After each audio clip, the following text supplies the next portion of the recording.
There's this massive, almost invisible experiment happening right now, all around us. It involves millions of kids, a genuine mental health crisis, and some seriously powerful AI with basically zero adult supervision. So we're going to dive into this because what's happening quietly in teenagers' bedrooms, well, it's about to have some very, very loud consequences.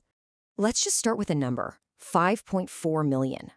That is the number of young Americans, we're talking ages 12 to 21, who are turning to AI for emotional support. And get this, it's not a one-time thing. This is happening every single month. This isn't some little trend. They've already made their choice. Now, here's where it gets really interesting. From their perspective, it seems to be working. I mean, look at that. A staggering 92.7% of these kids say the AI actually helps them. They found something that's always on, it never judges, and it tells them what they want to hear. And honestly, that's exactly where the problem starts. Because when you start to read the fine print on this whole situation, you find some really troubling things hiding just beneath the surface. So buried deep in that same data is this, it's not a gap, it's a chasm.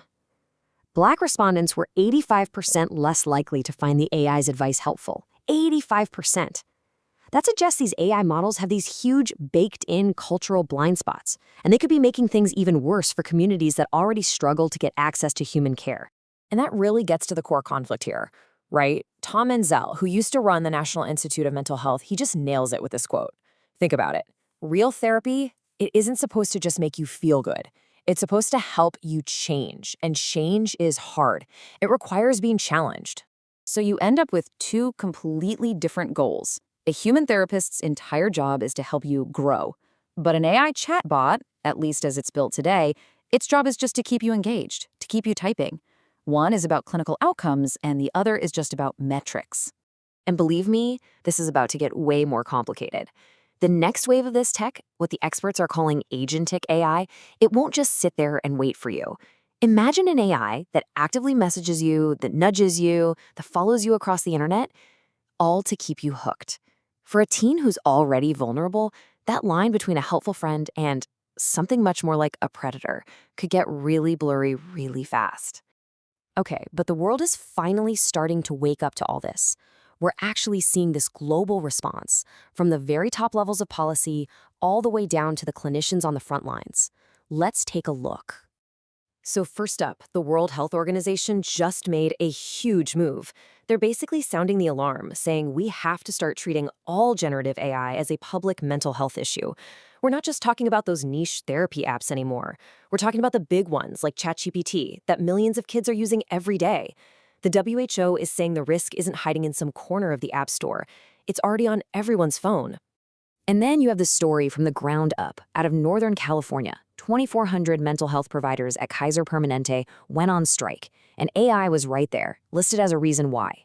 And here's the key. They weren't protesting the tech itself. They were protesting being shut out of the conversation. They were demanding a seat at the table, a voice in how this powerful technology gets rolled out.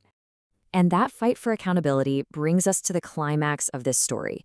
This is where the consequences for the AI industry finally start to get real, in the form of a law that could change everything. So on April 1st, Oregon put a law into effect that is totally different from any other AI rule in the US. It gives users what's called a private right of action. And this is a total game changer because it means you don't have to wait for some slow government agency.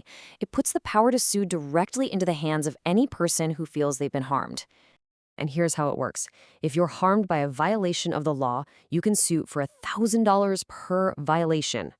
Now, the law is a little fuzzy on what one violation is.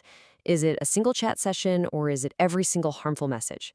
You can see how the financial risk for these companies could just explode. And if you want to know just how big the stakes are, look at what the lawyers are saying. They're comparing this Oregon law to a famous privacy law in Illinois called BIPA. BIPA used the exact same model, private right of action, set damages, and it completely turned the tech industry on its head. Why? Because that one law led to thousands of lawsuits and billions of dollars in settlements. Billions. That's the playbook Oregon is now using for AI. The threat is not small, it is massive. So this is it. This is the new reality we're in. The kids got here first. They moved way faster than anyone imagined. And now, the entire adult world, the regulators, the doctors, the lawyers, is playing a desperate game of catch-up.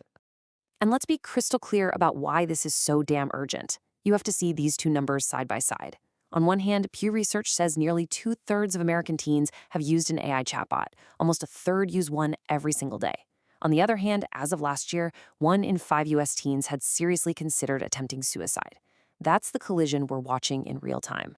So, look, the debate is over. The conversation is not about if young people will use AI for help. They already are.